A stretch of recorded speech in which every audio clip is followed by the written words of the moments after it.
오늘 하나님께서 우리에게 주실 말씀 출애굽기 8장 20절부터 32절입니다.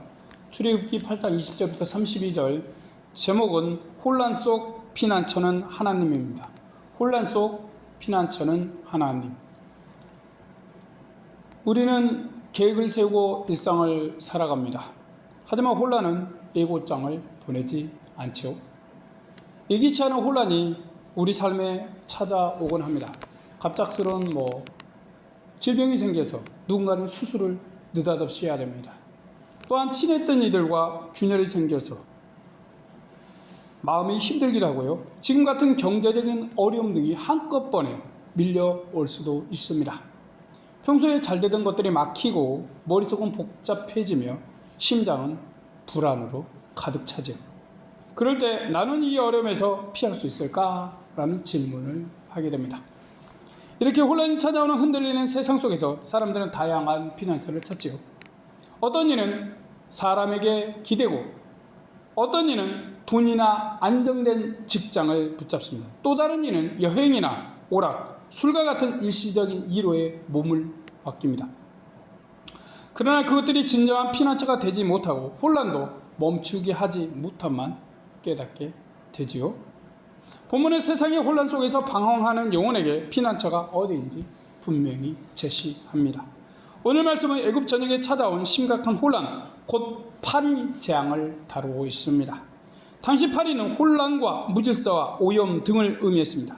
애굽은 나라 전체가 혼란의 한복판에 들어가면서 괴로워합니다. 그들이 의지하는 바로는 무능했고 신들이라는 자들은 고요하기만 했습니다. 애굽인들을 혼란과 괴로움에서 피신시켜줄 피난처는 어디에도 없었던 것이죠. 한편 이런 혼란의 와중에 하나님은 자기 백성 이스라엘만 구별하여 보호하셨습니다. 온 땅에 무겁고 단단한 쇠바퀴 같은 재앙이 덮쳐서 혼란이 극심하고 삶이 붕괴될 때에 하나님은 이스라엘의 참 피난처가 되어주셨던 것이지요. 누가 참된 피난처가 되는지 애굽인들과 이스라엘인들은 보게 된 것입니다. 이 시간 혼란 속 피난처는 하나님이라는 제목으로 말씀을 생각해 봅니다. 혼란이 찾아오면 우리가 숨을 곳 피난처는 어디일까요? 오늘 본문은 피난처를 찾는 우리에게 진짜로 참 피난처는 하나님이라는 답을 줍니다. 말씀에 참여하는 가운데 하나님의 은혜와 평안이 함께하길 바랍니다. 지난주 말씀에서 하나님은 경고 없이 이로 애굽과 그 신들을 치셨습니다. 애굽의 신들은 이런 위기와 어려움 앞에 침묵하고 말았죠. 가짜였기 때문입니다. 그런데도 바로는 하나님께 항복하지 않았습니다. 이번에 하나님은 모세가 바로에게 다시 경고의 말씀을 전하게 하십니다. 그러시면서 말씀을 따르지 않으면 파리 때가 애굽의 온 집에 가득할 것이라 하십니다. 이스라엘을 출애굽시키려는 하나님의 목적은 그냥 이스라엘 해방이 아닙니다. 그들이 하나님을 섬기고 예배를 드리게 하는 게 목적이에요. 20절입니다. 하반절을 보겠습니다. 그에게 이르기를 여호와의 말씀에 내 백성을 보내라. 그들이 나를 섬길 것이니라. 하나님이 이스라엘을 구원하시는 이유는 그냥 이스라엘 구원이 아닙니다. 그들의 예배를 받으시고 찬양을 받으시길 바라기 때문입니다. 그래서 여전히 하나님의 말씀을 듣지 않는 바로에게 내 백성을 보내라고 하시죠. 창조자 하나님의 이 말씀은 바로는 들어야 했습니다. 그렇지 않으면 파리 때가 애굽을 덮칠 것이죠. 파리는 바로의 집과 크시나의 집, 애굽 온 땅에 가득하게 됩니다. 하찮은 파리, 별것도 아니죠. 그까짓 거 파리. 파리가 사람을 죽이는 것도 아니고. 그런데 일상생활 전체가 이 하찮은 파리에 의해 이제 정복이 돼요. 이 파리는 하찮기만 한가요? 아닙니다. 이 하찮은 게 애굽의 큰 재앙이 되어 바로가 거의 항복할 지경으로 가기 때문입니다. 파리는 당시 혼란과 오염의 상징이었어요. 이것은 혼란과 부패와 악취, 오염, 무질서 등을 뜻했습니다. 그런 파리 때가 애굽에 가득 찬 건 혼란과 오염이 애굽에 꽉 들어찼음을 의미하죠. 애굽의 집과 궁궐, 들판까지 파리라는 오염과 혼란이 가득 침투합니다.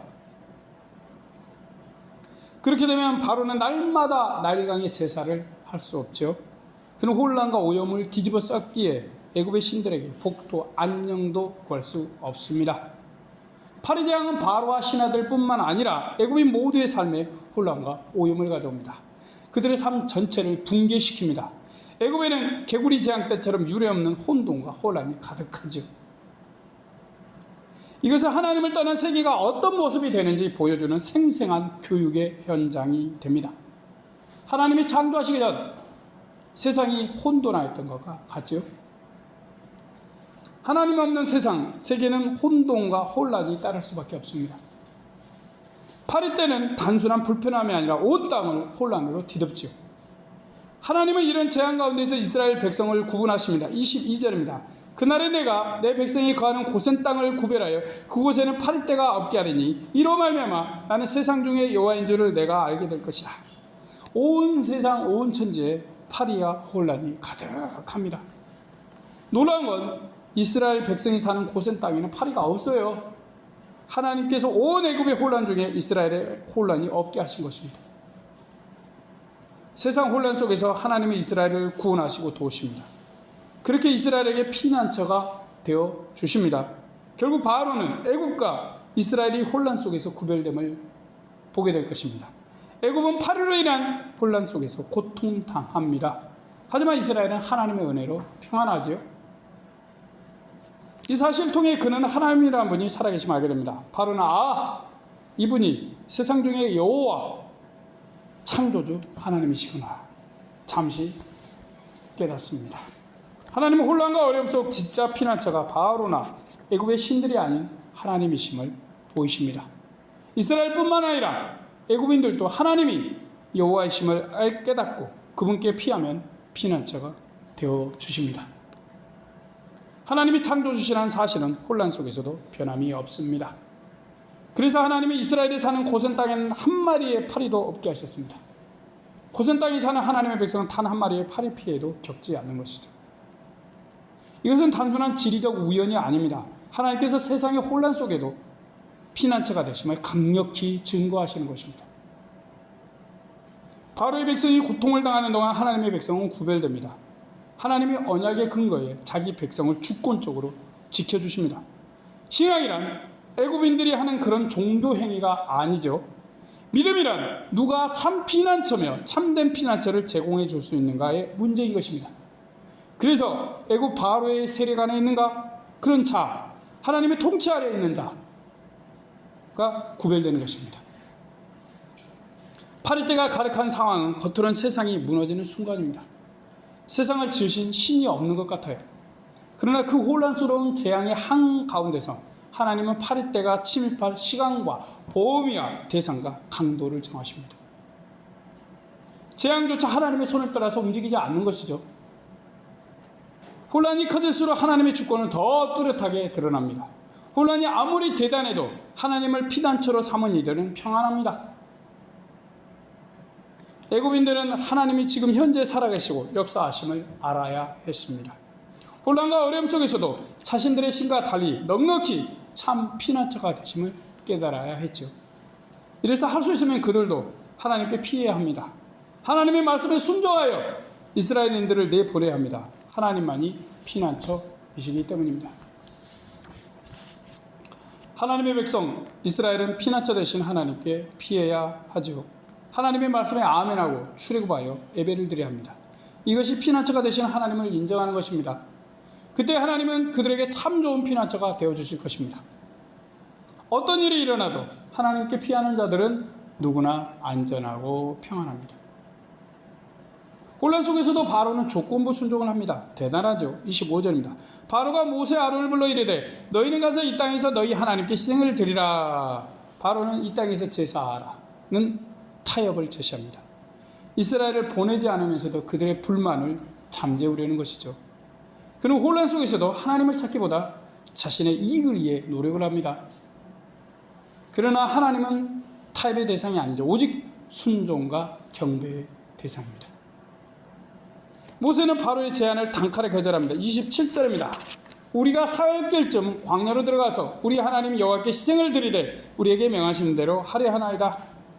자, 믿음과 신앙에서 타협은 없어요. 그리고 그렇게 타협하는 이에게 하나님은 피난처가 되지 않으십니다. 하나님을 참 피난처로 삼으려는 이들은 그분이 요구하신 대로 섬기고 예배 드려야 합니다. 예배는 인간의 편한 방식이 아니라 하나님이 기뻐하시는 방식으로 드려야 하는 것이죠. 믿음의 사람은 혼란 속에서도 예배의 기준을 잃지 말아야 합니다. 하나님께서 요구하신 제사의 방법과 장소는 그대로 되어져야 하는 것이죠. 그러나 바로는 이 혼란을 벗어날 생각으로 어쩔 수 없이 하나님께 일시적으로 회개하는 것 같아 보입니다. 28절입니다. 바로가 가로되 내가 너희를 보내리니 너희가 너희 하나님 여호와께 광야에서 희생을 드릴 것이나 너무 멀리는 가지 말라. 그런즉 너희는 나를 위하여 기도하라. 네. 하나님께 기도해야 된다고 하죠. 바로의 말은 얼핏 순종 같은 색깔을 보입니다. 그러나 어때요? 자기 편리대로 거짓된 순종이죠. 가짜. 모든 것을 아시는 하나님이 이런 속임을 당하지 않습니다. 그런 자들은 자신의 한계를 느끼고 할 수 없이 잠시 하나님과 타협을 하지요. 그렇게 잠시 하나님을 찾다가 재앙이 지나가면 예전의 모습과 태도로 돌아가 버립니다. 모세는 이런 바로를 위해서도 기도를 합니다. 30절입니다. 모세가 바로를 떠나 나와서 여호와께 기도하니, 자, 모세가 기도하는 건 하나님만이 피난처가 되심을 보여주고자 하는 것입니다. 하나님은 모세에게 응답하셔서 말씀대로 파리를 거두십니다. 혼란 속에서 참 피난처는 하나님이심을 눈에 보이는 말씀으로 가르쳐 주시는 것입니다. 이것을 인정하기 싫은 바로는 혼란이 사라지자 본색을 드러냅니다. 32절입니다. 그러나 바로가 이때에도 마음을 완강케 하여 백성을 보내지 아니하였더라. 정말 대단해요. 재앙이 거두어지자 바로는 다시 완강한 태도로 돌변합니다. 하나님의 혼란과 어려움의 피난처라는 사실을 인정하고 싶지 않아요. 여전히 피난처는 애굽 신들이라고 우기고 싶은 것입니다. 사람들은 재난과 이기와 혼란 앞에서 피난처를 찾습니다. 그것들이 우상이고 애굽 신들이죠. 그러나 그것들은 혼란과 고통 앞에서 피난처가 되어주지 못합니다. 그냥 자기 백성들이 당하는 걸 바라만 볼 뿐이에요. 이에 비해 하나님은 당신께 피하는 이스라엘에게 피난처가 되어주십니다. 단 파리 한마디도 피해를 주지 못합니다. 하나님께 피하는 자는 혼란과 환란 속에서도 보호를 받습니다. 하나님만이 당신에게 피하는 모든 이들에게 참 피난처가 되시기 때문입니다. 오늘 본문은 혼란의 한복판에서 사람들이 어디로 누구에게 피해야 하는지 잘 보여줍니다. 통제되지 않는 혼란이 삶에 찾아올 수 있죠. 그때 우리는 그 혼란을 피할 곳 혹은 피할 방법을 찾을 것입니다. 그렇지요? 애굽 온 땅이 파리대로 뒤덮여 혼란에 빠졌습니다. 하찮은 파리. 그까짓 거 발로 밟아도 죽지요. 그때 사람들은 하찮게 파리를 보았나요? 엄청난 혼란이 일어났습니다. 그래서 이 혼란을 피할 방법을 찾았으나 어디에도 그런 것이 없었어요. 우리의 삶에도 파리떼 같은 혼란이 찾아올 수 있습니다. 크고 거대한 사건뿐만 아니라 우리를 괴롭히는 작은 문제들이 끊임없이 파리떼처럼 달라붙을 수 있어요. 이것들은 우리를 혼란스럽게 하고 지치게 합니다. 마음의 평안을 무너뜨리고 일상의 질서를 흔들지요. 이런 혼란 속에 우리가 붙잡고 있고 우리를 스스로 통제할 수 있다고 믿는 것들은 무엇인가요? 우리가 이처럼 붙잡는 게 세상에 속한 것이라면 점차 그것들이 무력화되는 경험을 하게 될 뿐입니다. 고센 땅을 구별하신 것처럼 하나님은 오늘 세상과 우리의 삶을 구별하십니다. 동일한 세상 속에 하나님을 믿는 우리와 믿지 않는 이들이 살아가고 있습니다. 그렇지만 하나님은 자기 백성을 잊지 않으십니다. 혼란과 환란이 올 때 우리에게 보호의 손길을 내미시죠. 그래서 우리가 같은 세상을 살아도 같은 방식으로 무너지지 않습니다. 하나님의 보호는 환경의 차이가 아니라 하나님께 속함의 차이기 때문입니다. 혼란은 하나님이 멀리 계신다는 증거가 아닙니다. 부재의 증거가 아니에요. 혼란은 하나님의 손이 더 깊이 개입해 계신다는 표시일 수 있습니다. 우리를 깨우시고 부르시고 삶의 방향을 돌리도록 크고 작은 재앙을 도구로 사용하실 수 있습니다. 그러기에 우리 삶에서 꼭 문제가 사라지는 것만이 안전은 아닙니다.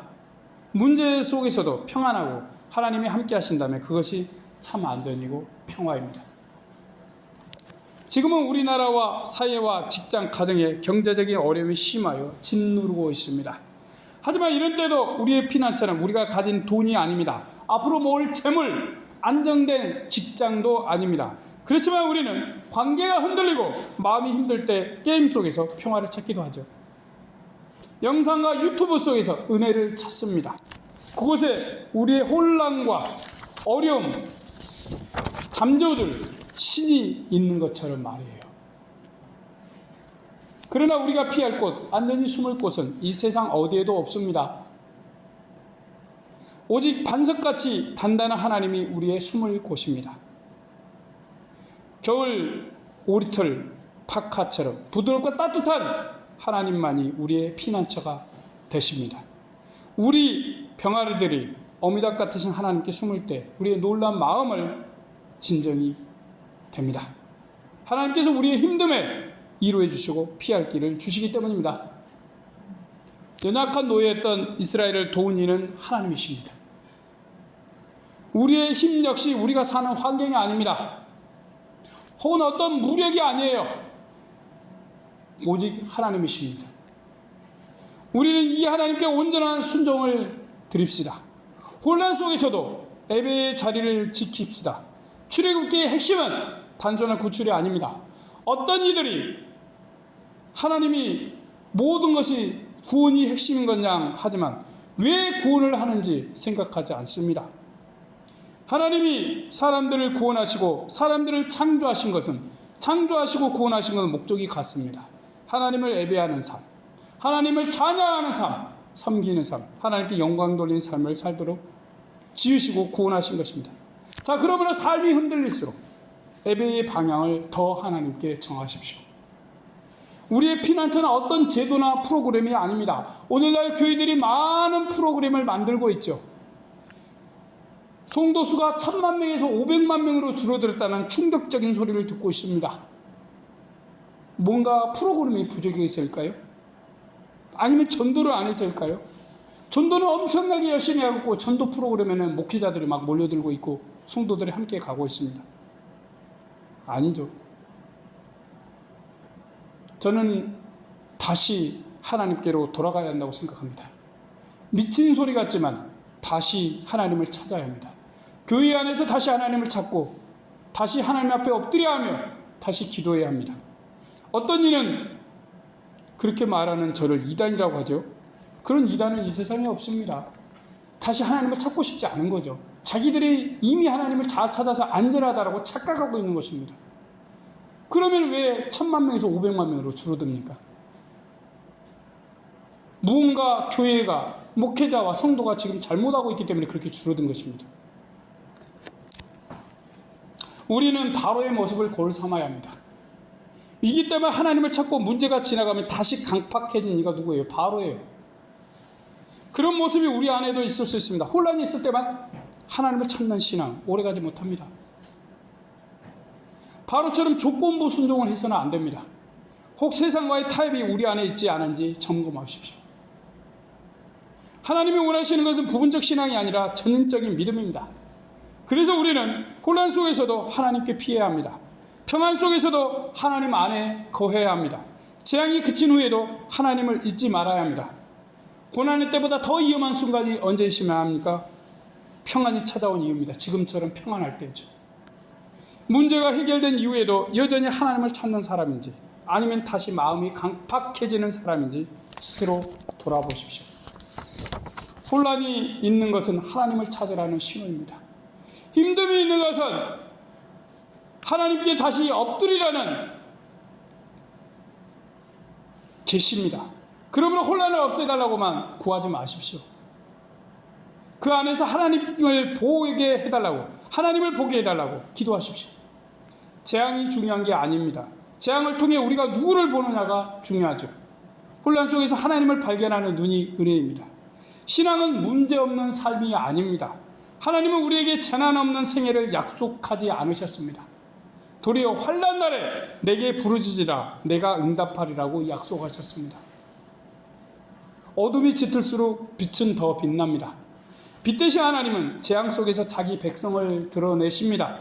그래서 혼란은 믿음의 쇠퇴가 아니라 신앙의 진실이 드러날 무대가 됩니다. 혼란은 일시적이지만 하나님은 영원하십니다. 그러므로 혼란 속에서도 피난처이신 하나님께 나아가십시오. 우리가 하나님을 신뢰하며 어둠 속에서도 나아갈 때 우리는 무너지지 않고 평안할 수 있습니다. 하나님께 피하는 우리 모두에게 하나님의 보호와 평안과 안정과 기쁨이 함께 있길 축복합니다. 아멘. 기도하겠습니다. 전능하신 하나님, 사람들은 하나님이 우리를 구원하신 것, 그냥 구원이 목적인 것처럼 착각합니다. 하나님이 창조하신 것, 그냥 창조가 목적인 것처럼 착각하는 것과 같습니다. 하나님은 찬양과 영광을 받으시기에 사람을 창조하시고 다시 그 창조의 첫 창조의 시대, 그보다 더한 시대를 우리 믿는 자들에게 돌려주시고자 합니다. 그것은 바로 하나님과 영원히 교제하며 하나님께 찬양을 드리고 영광을 돌리며 그것을 받으시기를 하나님은 바라시기 때문입니다. 전능하신 하나님, 그러기에 하나님은 우리에게 구원을 주시고 혼란 속에서도 피난처가 되십니다. 그래서 하나님의 백성들의 찬양과 영광을 받으십니다. 하나님, 경기도 어렵다고 하고 교회들도 어렵다고 힘들다고 합니다. 하지만 하나님, 우리가 보아야 할 것은 교회의 현재의 어려움, 경제적인, 재정적인, 현실적인 어려움이 아니라 우리가 과연 하나님 말을 제대로 찾고 있는지, 하나님 앞에 엎드리고 있는지, 혹은 부유한 세상 가운데 세상의 속삭임에 그런 것들만 추구하다가 하나님을 잊어버리고 입으로만 하나님을 찾고 있는지, 마음은 하나님께 멀어졌는지 반성합니다. 회개합니다. 전능하신 하나님, 우리가 우리 하나님을 다시 찾고 하나님께 엎드리며 하나님이 주신 구원을 기뻐 찬양하며 영광 돌리며 다른 자들과 함께 나눌 수 있게 주여 도우시고 인도하여 주시옵소서. 그런 삶을 살 때 일용할 양식 떨어지지 않게 하시옵시고 필요한 음식지도 쳐보시옵시고 모든 것을 하나님께만 영광이 돌려지게 도와주심을 믿습니다. 감사하며 우리 구주 예수님의 이름으로 기도드립니다.